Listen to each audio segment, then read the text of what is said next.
My name is Christie Arkovich. We have a small firm, Arkovich Law, in Tampa Bay, Florida, and we practice in areas of consumer bankruptcy, student loan debt relief, and mortgage mods and foreclosure defense, that type of thing. And so I wanted to go over today some of the questions that people have been asking about what are the presumptions for discharge in bankruptcy for those with federal student loans. The law has now been changed so that we can now file a bankruptcy discharge action through an adversary proceeding for the older FFEL loans as well as direct loans. But what are the presumptions? First of all, and a presumption, just so you know, is basically where the law presumes that someone is eligible for discharge unless the Department of Ed has evidence to the contrary. And so presumptions are very, very important. They're important for the burden of proof and things like that. And so the first presumption for discharge is for those who are over the age of 65. So that's very important. The second one I really like, and that is if the debtor has a disability or injury that impacts their earning potential. That's huge because we've been filing TPD, total and permanent disability actions, for many years now. I love them. We've had great success with that.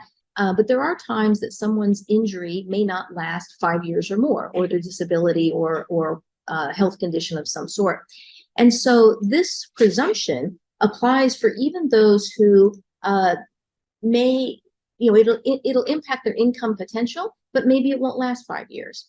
And so I think that's very important. The third presumption are for those who are unemployed for the last five of the last 10 years, for the last 5 of the last 10 years. It's worded kind of strange. Anyway, I think that's important because we've always had a problem with discharge in bankruptcy in trying to prove a negative, trying to prove that someone cannot maintain a standard of living in the future as well as pay their student loans. And so this presumption that someone has been unemployed for the last 5 years kind of presumes that that condition will continue to remain. And that's something that's very hard to prove, particularly in this gig economy. So I think that presumption can be very meaningful for folks. Failure to obtain the degree for which the loan was procured.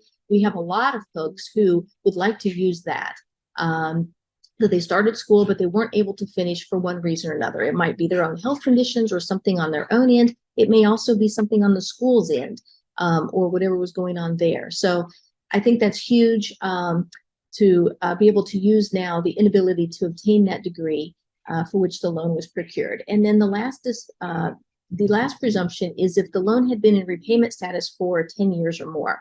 That one is huge. The Department of Ed is looking very differently at those loans that are older than 10 years versus those that are less than 10 years old.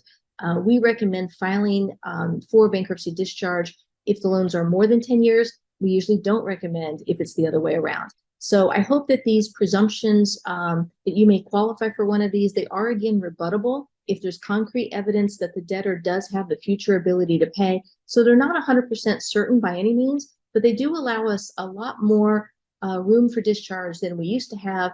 And I think the DOJ guidance is something that if you're considering filing bankruptcy, don't ignore the new DOJ guidance that allows you now potentially to discharge both direct federal loans as well as FFEL federal loans. And then we, of course, have been able to argue that private student loans may be dischargeable if they're non-qualified education loans, if someone went to an ineligible school, a vocational school, or something that wasn't eligible for federal funding.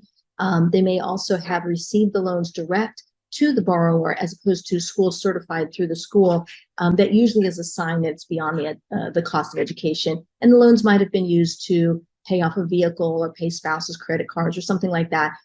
Typically, we can discharge those types of loans. In any event, we usually can reach a very, very significant settlement with a large amount of reduction in the principal, and then interest, instead of 10 to 15%, a lot of times the interest is 1 or 2%. So you're actually able to pay down that reduced amount. So I hope this has been helpful for you. If you need to reach out, we can be reached at info@christiearkovich.com. Our office number is 813-258-2808. And please hit subscribe before you leave. That allows us to track and see who's watching the videos and what areas we want to make more and what's been helpful for people the most. So I hope you all have a wonderful weekend and have a great day.